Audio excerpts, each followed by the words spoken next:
Welcome to the Lead Every Day show. Our mission is to see a world well led. And our strategy to get there? To empower leaders like you to lead every day. So let's get to work. Growing leaders grow organizations, they grow businesses, they grow teams, they grow families, schools, churches. It is amazing what happens when we grow. And it is our job as leaders to help people grow. That's what we're talking about today. Welcome to the Lead Every Day show. I'm Randy Gravitt. And I'm Mark Miller. And we're so excited that you've joined us today as we continue this conversation on fundamental number 2 from your new book, Uncommon Greatness. The fundamental is to engage and develop others.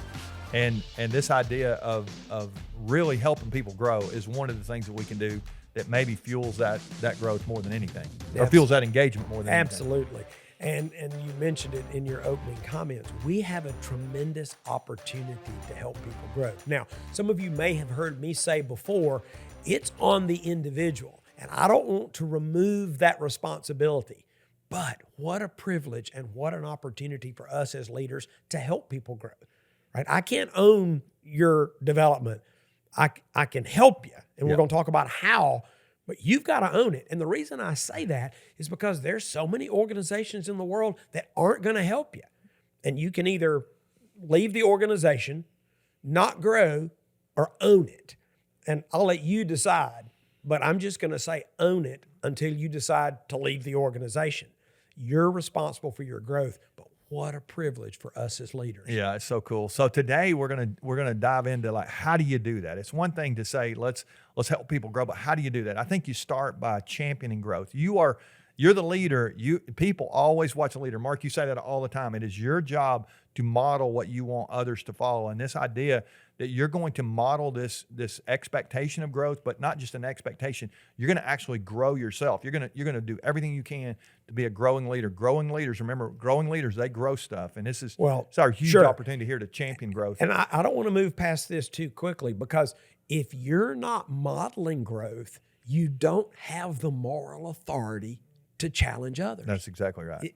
I mean, people see what you do. Yeah. And they know who you are. And so if this matters to you as a leader, and we think it should, it will start with you. I said yesterday, the leader's voice is the loudest voice. I think the leader's example is louder than her voice. It's so important for us to understand that people are going to do what we do, not what we say. It's incredible. We think we can just say something, but if we don't model that ourselves, and people think, well, this is not important to you. Why should we do it? So but there are a few more things under this champion. I didn't want to miss that. I think you can not only model it, I think you can create the expectation. I think that's what a champion does. Yeah, exactly. Again, most of you know by now that I spent decades working at Chick-fil-A. And what many people don't know is we required development plans in our operations department years before we required business plans. Now you may say, well, that's crazy.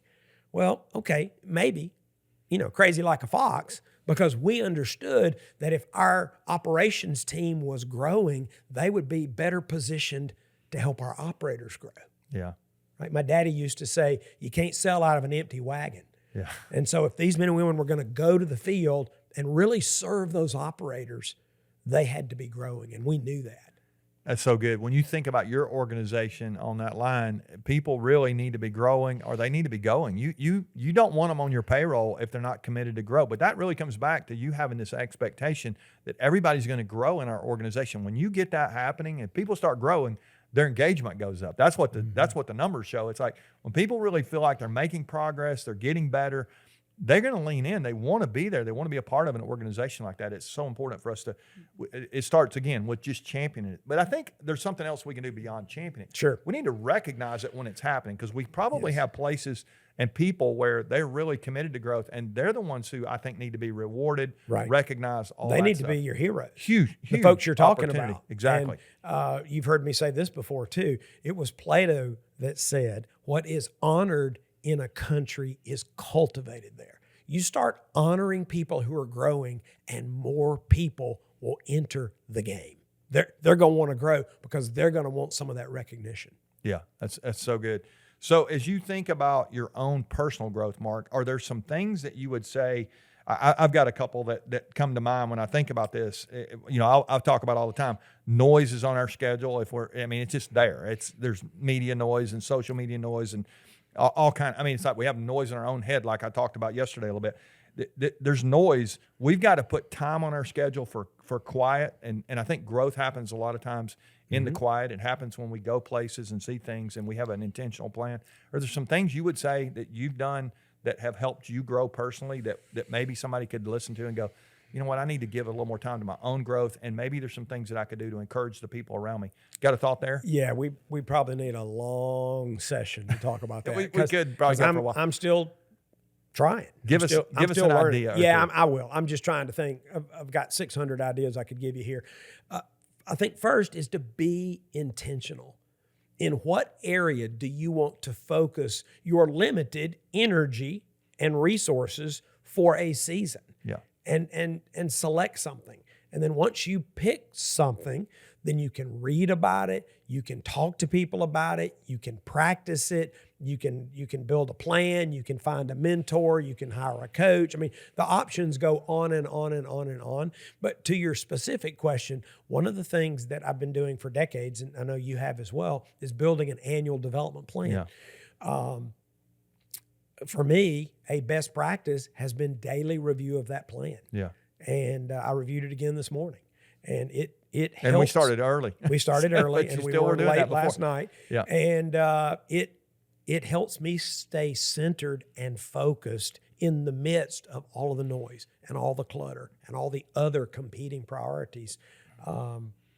Growing leaders grow stuff. Yeah. And I want to be a growing leader. Yeah, that's good. And let's build on what you just said there. And what would it look like for you to help everybody on your team, your leadership team, in your organization at some level? They're going to report to a leader. What if every single person had that kind of development plan? And it doesn't have to be a long document. We've got it narrowed down to a page. We think it's just like power. You gave me that idea. Exactly. We talk about.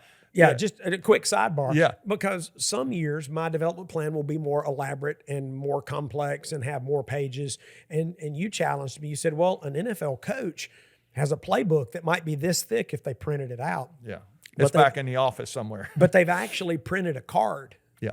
That they use on the sidelines. They're running a game. And you off said that card. to me, what if you created a one-page summary of your plan? And so what I reviewed this morning is my one-page summary. Yeah, you're not reviewing the whole. I didn't review with the appendix and the book list of the stuff I'm going to read. I did not review that. Yeah. So maybe that would be helpful. Yeah, I would challenge you to get every single person to identify those areas that they want to grow, and then as a leader, it's your job to really resource them. That's the final thing here. It's just to make sure you provide the resources for the people on your team to help them grow, to get better. I think sometimes we think about our own growth sometimes, but we really don't think about the people around us. What would happen again if we had this engage and develop mindset? We're trying to get every single person to be at their full potential here and get better every day. Engagement skyrockets when we have that mindset. And our job as leaders is to really resource that. All right, so let's pause for just a second and click down one level on this whole idea of providing resources. I don't know what comes to mind when you hear that, but whatever you're thinking, I want you to broaden it. That's good. Okay, maybe it's money, maybe it's time, your time, maybe it's access, maybe you need to introduce some people to people who you know who could help them grow, right? Maybe it's job rotation. Maybe it's a special project. Maybe it's a stretch assignment. You can just make a very, very long list. I don't want leaders to think too narrowly, because they may say, well, I provide resources for you. You've got a budget of $400 a year for a conference. Okay, well, thank you. Thank you. I'll use that. I'll steward it. But what else? What else? Maybe it's sharing something you find on LinkedIn with your folks. Maybe it's a book that you would recommend, or a podcast that you say, hey, I want you guys to listen to this. Those are all resources. So yes, provide resources, but think broadly. And last thought, think individually. It may be appropriate for me to send this podcast to everybody you know, but yesterday's podcast may really be helpful to Amanda. Yeah. And tomorrow's podcast may be really, really helpful to Kurt. And so don't miss the opportunity to personalize those resources, and you'll see big dividends. I think so too. That's so good, Mark. So really, as we wrap this up, It is our job as leaders to help people grow. It's one of the things that we do when it comes to this fundamental of engaging and develop others. When you help people around you grow, actually trust goes up, what we talked about yesterday, and so does engagement. This is your huge opportunity here. So maybe you need to give some thought this afternoon to those development plans, maybe your own, but also the people around you. What are you doing to resource them and really help them grow? We hope you'll come back tomorrow. We really do believe that together is better. That's what we're going to talk about in tomorrow's episode. One of the things we can do is grow together, but there's some more parts of together that we'll touch on tomorrow if you'll join us for that. All right. Remember, the best leaders lead every day.